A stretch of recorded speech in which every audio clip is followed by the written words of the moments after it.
Welcome back. We got A-10 pilot takes over 100 anti-aircraft hits over Baghdad. That sounds intense. It does sound very intense, and I believe this is a pilot named Kim Campbell that we're going to get into. The story of hers is quite inspirational, so we don't know much other than that. I believe that she is renowned in the aviation community for what she was able to accomplish related to this video, but that's all we know. We like to get a little bit of a background before we get into a video, and we've really enjoyed some of the military-based stuff that we've gotten into. It's been really eye-opening and educational for me, at least. For sure. I mean, neither of us have served, and our family members have not served either. So this has been foreign territory, pun intended, for us getting into.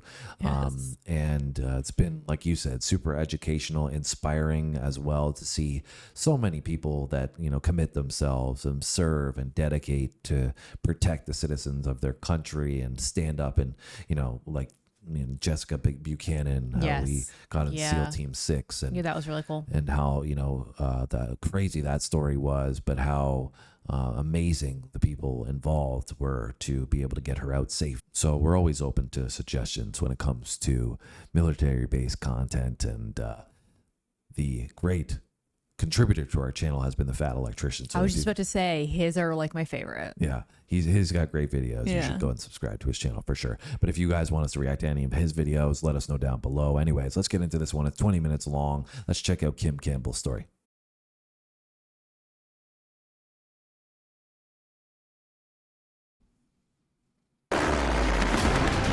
I'm seeing the firefight happening. There's flashes, there's smoke.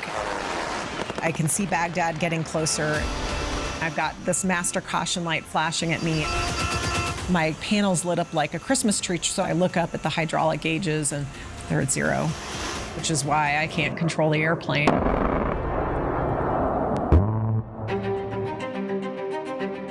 Shooting the gun for the first time in the A-10 is when you actually feel like you're an A-10 pilot. You roll in, point right at the target, you call in, and then stabilize and pull the trigger. The gun shakes, you can smell the gun gas, and then ideally you see like little sparkles on a metal target, and it's instant satisfaction. It's a full body experience. My name is Kim Campbell. I recently retired from the Air Force after 24 years of service. Over here is Colonel retired Kim Campbell. Colonel Campbell was a career A-10 pilot with over 1,800 flight hours and more than 100 combat missions. Please join me in welcoming her. I decided that I was going to be a fighter pilot after watching the Space Shuttle Challenger accident. I was so connected to the fact that these astronauts died doing something that they believed in, something bigger than themselves, and realized that most of the pilots come out of the Air Force Academy. And so that was my plan. I was going to go to the Air Force Academy, become a fighter pilot, and then ideally I had this goal someday of becoming an astronaut. I think this was my room when I was a 4 degree. This was it. So many memories, although there were 3 of us in this room, so it looks a lot different, but this is definitely the room. It's very competitive, but at the same time, we learn very early on that if we don't work together, we're not going to succeed. After graduation, I got the opportunity to get my private pilot's license, and then finally went off to Air Force pilot training.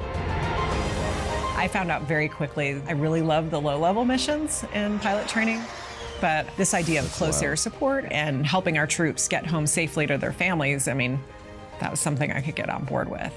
To me, the A-10 was the perfect choice.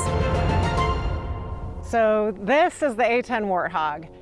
This one is a little bit different than the ones that I have flown because this is the original paint scheme on the A-10. It's green instead of the gray airplanes that I flew. It was designed to take hits while performing its mission of close air support. So you can see that it has 2 very reliable engines in the back there. And then also the fuel tanks, both in the wings and then in the fuselage, are enclosed in this protective foam lining to prevent fire after battle damage. Perhaps most loved by the pilots is that up there in the cockpit, the pilot actually sits in what we call a titanium bathtub. The A-10 was designed to take so many hits while performing. Obviously the world changed forever. My life as an A-10 pilot, my life as an Air Force officer was going to change dramatically. I went from training in the A-10 to 9/11 happening to deploying to Afghanistan all within a span of about 6 months. I spent my first time as a wingman in Afghanistan flying combat missions, supporting troops on the ground, doing exactly what we had been trained to do. We flew in Afghanistan for several months. Everything we were hearing, all the talk on the news, was an impending situation in Iraq. And so it was like, come home from one deployment and then just prep for the next. We didn't know if we were going to be the unit that was called upon to go. We had just gotten home from Afghanistan, and we got the call.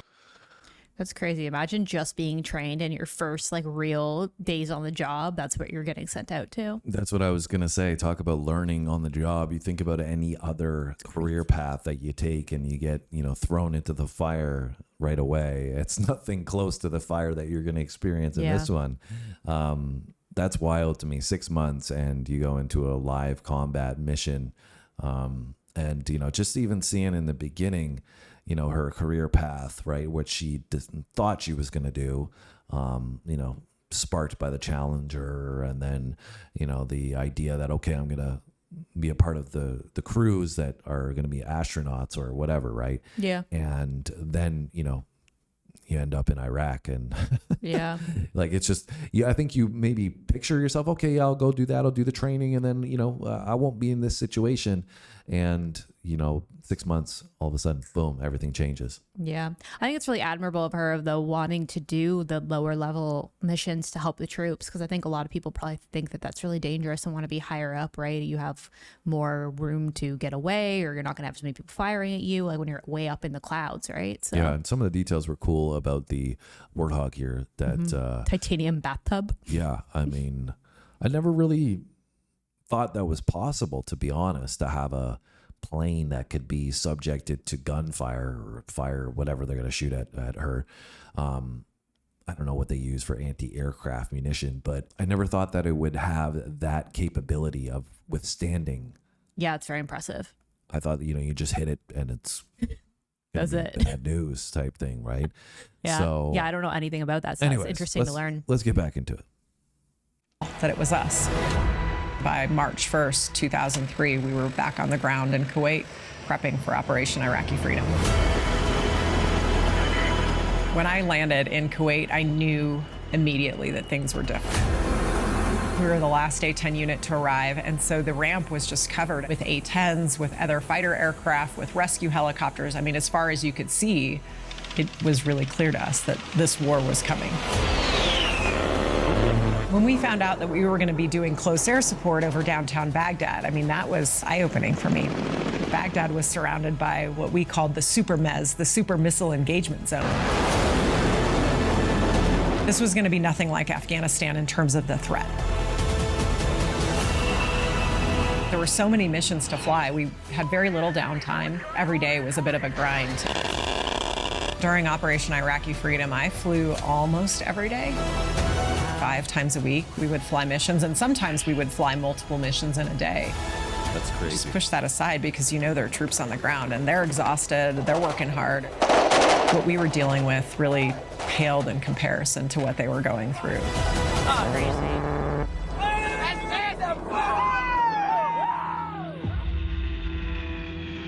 On April 7th, 2003, we were tasked to do what we have been doing many days throughout the war, which was provide close air support.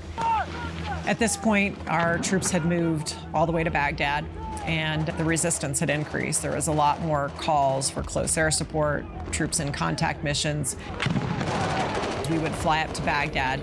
We would air refuel, so we were full of gas, and then we could wait in these stacks to hold. That's wild. We would stack airplanes up around Baghdad, and you would wait in the stack until you got a call. So aircraft would just kind of flow out to go do a mission. That's crazy.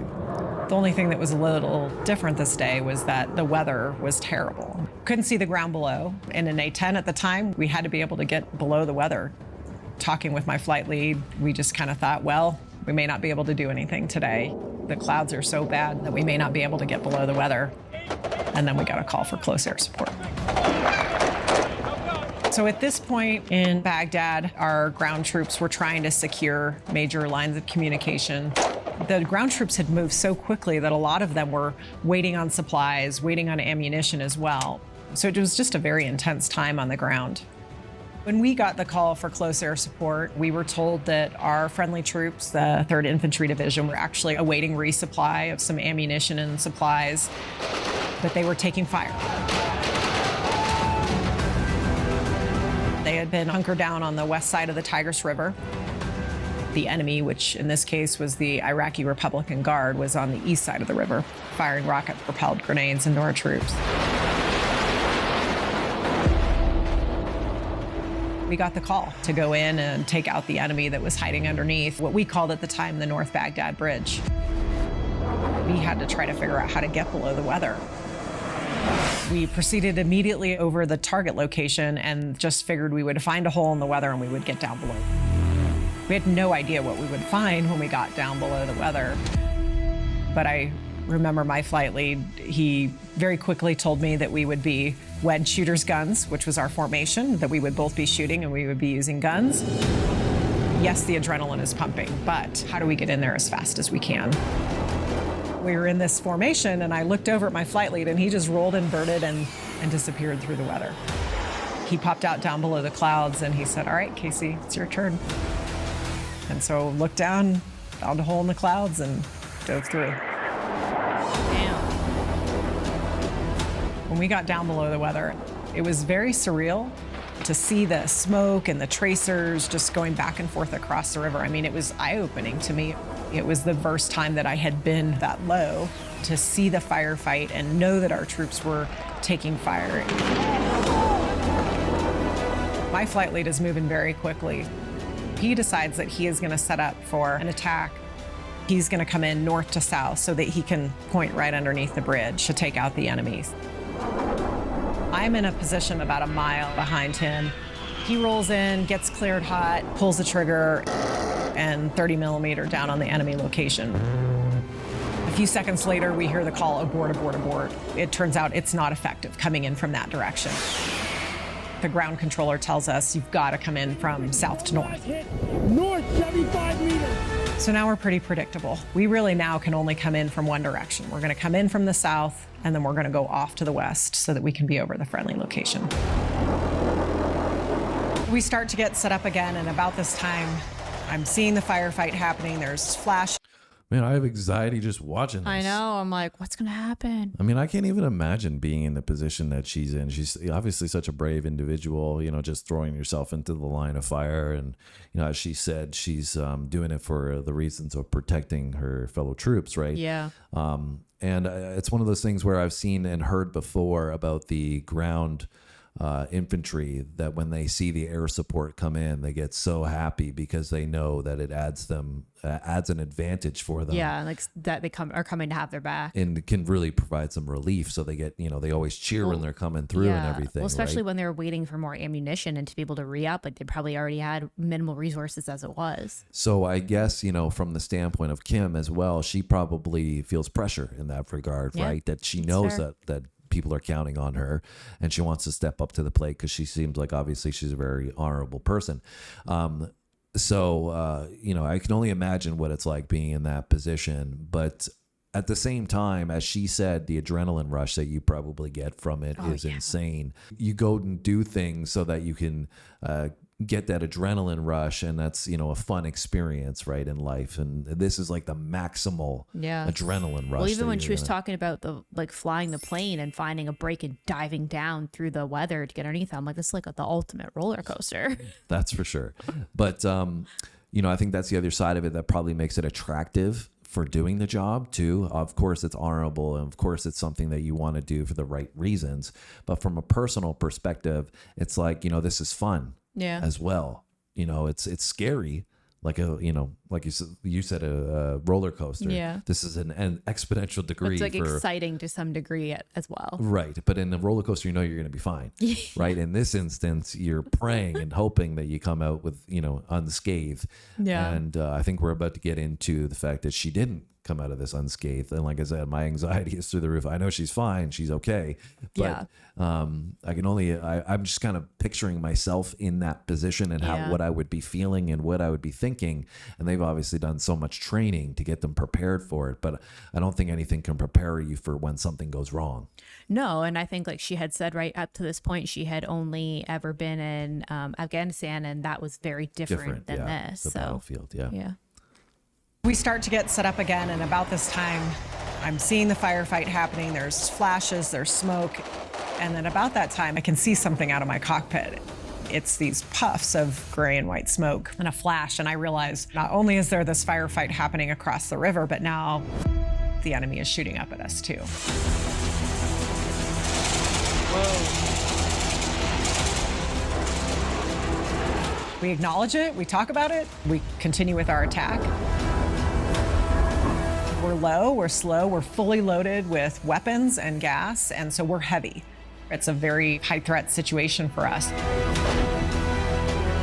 We each do 2 passes. We use gun. And then we also use high explosive rockets. Really just trying to use forward firing ordnance to get below the bridge as we're shooting. And then I set up for my last rocket pass. My last rocket pass now, we've been in the target area for a little bit. We're a little slower and lower than we'd like to be, but again, we're taking risks because of the troops on the ground. I'm just doing my best to make sure I can hit the target. I roll in, point my nose right underneath the bridge, try to fine-tune everything. I hit the pickle button, which is our weapons release button, and immediately pull away from the ground and away from the threat. That's when I just feel and hear this loud explosion at the back of the airplane. There's a red-orange fireball that envelops the aircraft, feeling like a car crash, throwing me in the airplane, knocks the jet over to the point that it's looking over to the left, looking down at Baghdad. I immediately pull back on the control stick and absolutely nothing happens. And everything, all the training, everything that you do up to this point, even though sometimes it's frustrating, even though sometimes it's painful, you have to be prepared for that moment. Because the preparation matters. Because when the situation demands it, you have to be prepared to execute. I'm breathing rapidly because I'm scared. I don't really know what's going on. I can see Baghdad getting closer. I've got this master caution light flashing at me. My panel's lit up like a Christmas tree, so I look up at the hydraulic gauges and they're at 0, which is why I can't control the airplane. I have 2 choices. I can eject, which doesn't sound very good. If I had come down on the east side of the Tigris River, where the enemy was, I think I would have immediately been captured. Who knows if I would have survived. I have also this backup emergency system called manual reversion. It's designed to fly the aircraft without hydraulics. It's old school cranks, cables, and pulleys that allow you to fly the aircraft under this mechanical mode. I remember flipping that switch and just feeling such a sense of relief. I pull back on the stick and the airplane starts to climb up and away from Baghdad. Made a radio call to my flight lead and told him that I was hit. I was so focused on flying the airplane, but he had this awareness of like, the enemy's still shooting at us. He told me chaff flare, trying to get me to put out more chaff and flare so I wouldn't get hit again. He also told me to go west. In my mind, I'm like, I'm just trying to control the airplane, but he's trying to get me to go west so that if I have to eject, at least I have some chance of survival to float down in my parachute over the friendly location. As soon as I told him that I was in manual reversion, he knew how severe the situation was. He immediately told me to jettison all my ordnance so that I could climb. We don't know how long I'm going to be able to keep flying the airplane. My flight lead rejoins with me pretty quickly to do a battle damage check.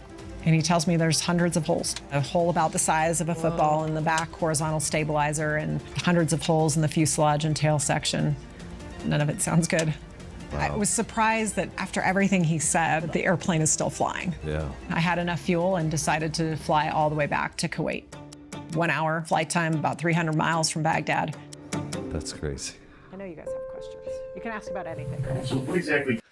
You know, it's funny that we, in the beginning, heard her talking about teamwork, right? And you saw that shine through there. Obviously, you know, she had the capability to fly in the manual reversion, and you know, with a plane that's basically fallen apart at that Crazy. point, which is, like you said, crazy. But it was great that she had her teammate there Yeah. to ensure that she made some other decisions that may have been really crucial, because, you know, she's so focused on just trying to control the aircraft at that point, like she's saying. Your brain is going to be so consumed with just like the survival mode, right? Of like keeping this in the air. You're not can going to only think imagine. about everything else. Oh, I only imagine how difficult it is flying something like that, you know. Anyway, so, you know, she's focused on that, and he's, you know, trying to just, okay, we got to remember this, we got to remember that, you know, doing a check. And I think that's what's, you know, so fantastic about, you know, whether it's sports or in this instance, you know, when you come together, you work together towards a common goal. Yeah. And you set your differences aside for an objective. It really brings the best out of people when they can work together. And you saw that in that instance. Yeah, right? 100%. Like he probably, you know, like it had said, he probably would have saved her life if she did have to eject. She would have at least been in friendly Right. territory. Right. Yeah. Yeah. And then she drove, what was 300 miles, they said? Yeah. That's crazy. An hour. Just like if taking your normal flight to your destination in the U.S., you're going, you know, from one state to the next. This is what she's doing mode. in manual mode on a plane that's fallen apart. It's wild. Dad. I know you guys have questions. You can ask about anything. So what exactly is manual reversion?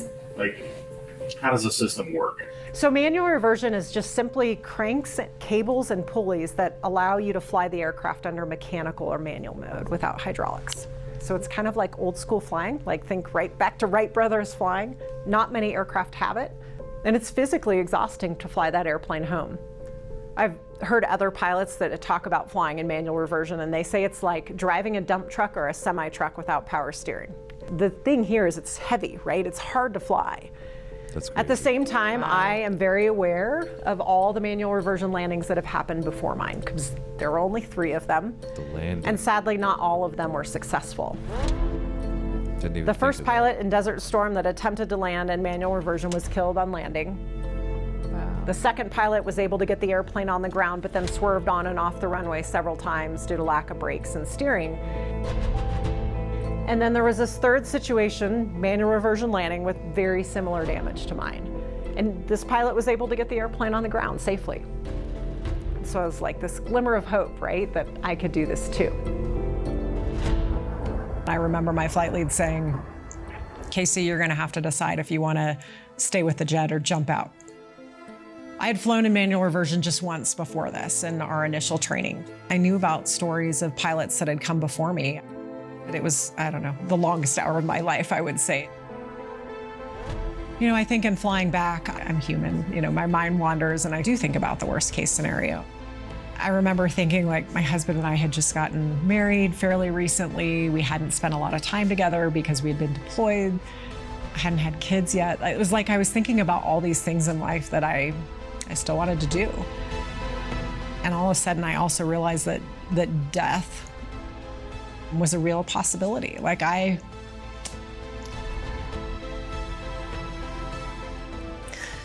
knew there was a possibility that I might not make it.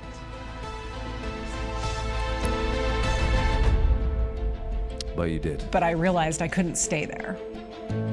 I couldn't just dwell on all the terrible things that could happen, and I had to compartmentalize it. And if I was going to land this airplane successfully, I had to 100% be focused on that. We eventually got back into Kuwait, but I knew it was also decision time. And I felt like in my gut that I could land this airplane. I remember pulling that handle to get the gear to come down, and it just felt like the longest wait to see those 3 green lights telling me the gear are down and locked. We're approaching the airfield now. It's completely hazy. I'm having a hard time just picking up the runway. We're talking to the tower controllers at Al Jaber. I get lined up for final approach and kind of take that deep breath because it's now or never. I've got to go forward with my decision to land the airplane. My flight lead asked if I wanted to continue, and I said yes. At about 60 feet, I got just over the landing threshold, and I just felt this immediate roll, and I thought the airplane was going to flip over on its back. My heart just skips a beat where I'm thinking of so many things of what could happen. It's muscle memory now. I just yank the stick back, and the airplane levels out. 30 feet, now it's just this small prayer that's like, please let me make it. The main gear hit, and the nose gear. I've yet to come up with a word. Relief seems so inadequate. I mean, it was just a deep relief of being on the ground and like knowing that I had survived this.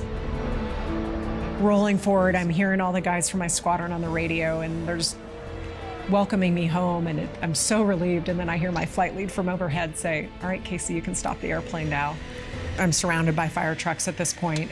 I hop out of the airplane, and walking to the back of the airplane and seeing that damage was just, it was shock.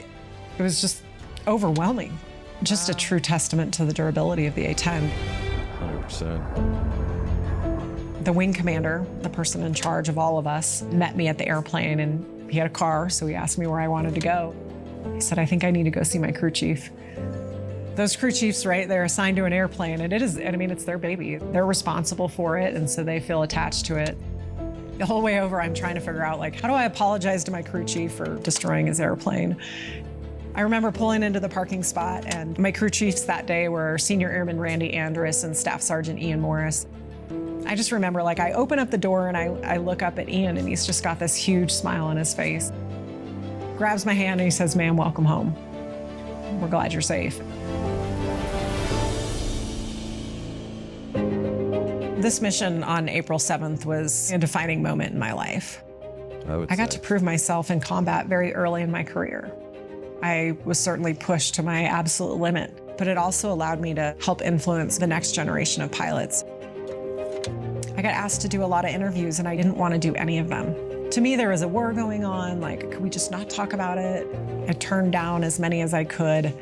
And then finally, someone said to me, you could make a difference in the lives of young girls if you would do some of these interviews, that this is something that they can do too. So I was like, oh, She told me the KC stands for Killer Chick. KC, who flies an A-10 Thunderbolt, also known as a Warthog, was involved in a harrowing mid-air ambush over the skies of Baghdad. To talk and share the story and to have these young girls come up to me was a solid reminder that it wasn't about me. It was never about me. It was, about sharing the story to help other people.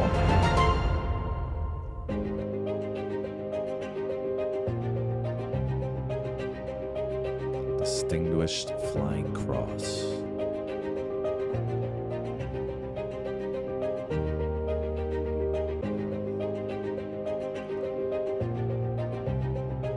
There was a group of special forces that knew that I had been hit, wasn't sure if I was going to eject, and they told me that they were moving as quickly as they could to that location, which, how reassuring to know that the call goes out, A-10 pilot's been hit, and the cavalry is coming. Crazy, man.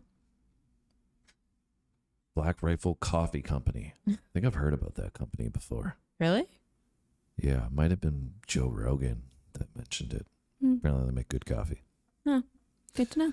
Anyways, what are your thoughts, Sam, on Kim Campbell's life experience that did forever change her? Yeah, I think that's crazy. And I mean, it's really impressive to me that, she had to make all those decisions in such a short period of time. And, some of them, if she had have made the wrong decision, could have taken her life, right? It's just wild to think about, couldn't even imagine being in her spot. Yeah, I think, as she alluded to at the end there, telling that story, for me, you hear so often about male pilots, right, that, are obviously doing extraordinary things.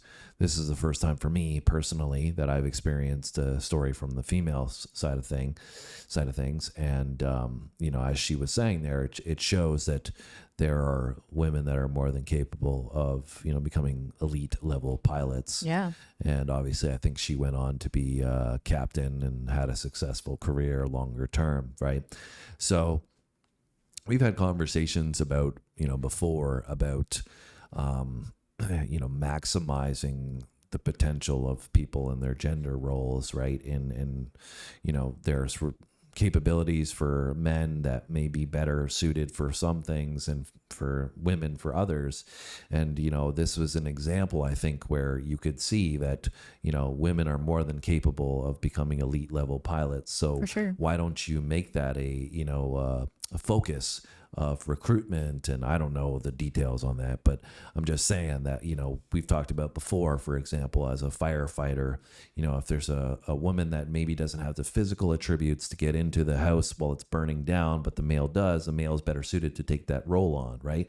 But when you're operating a machine like this, that's, elite level, high level, but it takes, composure. It takes the capability to make a decision in a split second, that you're able to compartmentalize all of those things. That's mental, that's intellectual, that's something that training can really provide you with. So Yeah, it doesn't rely on your strength or your size or anything like that. and even now they have UAVs and all this other stuff, right? So I think there's more than enough opportunities for that to take place. And it's just, like I said, for me, it was striking for the first time to see how a woman in this role made such a vast difference in such a great way. And don't take that the wrong way, I'm just making an observation from my standpoint. But I'd be interested to know like the stats on how many women like were in the military and specifically pilots at that time, and how that's grown, because I mean this would have been in the early 2000s, right? So like it's a long time ago. So I'm sure that the demographic has probably changed a lot since then. That's what I mean. Like telling that story probably helped change that in some sense. And helped influence some women to follow in her footsteps. Yeah. And I mean, but that said, she seems like she's elite, like she did things that probably most women or men cannot do. Yeah, she's definitely very, very brave and courageous. One thing I will say, and maybe you guys can help clarify some of this, is is somebody going to get reprimanded from not bringing that plane home? Meaning she could have ejected, as they I was talked thinking about. that too. Like I was like, wouldn't it have just made more sense if the plane is like destroyed? Wouldn't it have just made more sense for Right. her to, like, once it was safe, eject? Yeah, that's what I was thinking as well. I mean, I understand that they're extremely expensive, right? Yes. But we know that money is. We won't get into the details of the financial engineering that's taking place The in the spend world. on the military. Yes. There's a large amount of spending. A lot of money. In my head, I'm thinking like, her life is the most important thing in that instance. Like she's done her best. She's, tried the manual reversion, got herself into a safer place. And that, to me was like, okay, you've done everything you possibly can at that point. Yeah. Risking the landing portion is what I'm kind of referring to. Yeah, It's that's like what I was thinking if she too. was that concerned about it, wouldn't have. Like if there was only one successful one ever in the past. Exactly. For me, it's like I'm weighing the cost risk here and the benefit. And I would have probably, advised her personally, as I'm not an expert clearly, but I would have been like, yeah, just get yourself safe. That's it. But I understand that there's also a great cost from the monetary side of things. But to me, money is money, right? Like, it's a machine. A life is something that you can't get back. So maybe you guys can elaborate on why. Maybe it was just her decision. Maybe it was just she wanted the challenge and she, thought, what, like, I think I can do this, as she said, and I'm going to do it. And so she made that decision, and maybe she did get advised, maybe, I think she was saying that her flight lead was saying, do you want to eject? And, and maybe, Like gave her the opportunity. Yeah. So anyways. Yeah. And I think watching that landing, like having been there to see her land that probably would have been so crazy in person. Yeah. Adrenaline rush, like we said. Anyways, guys, let us know what you have to add in terms of the commentary. We appreciate your insights. Sorry if I come off as ignorant on any of these topics, but like I said, I didn't serve, so I'm always here to learn. But if there's anything else you want us to check out, drop it down low. Hit the like button if you enjoyed our video. And other than that, have a great day. We'll see you on the next one. Thanks for watching, guys.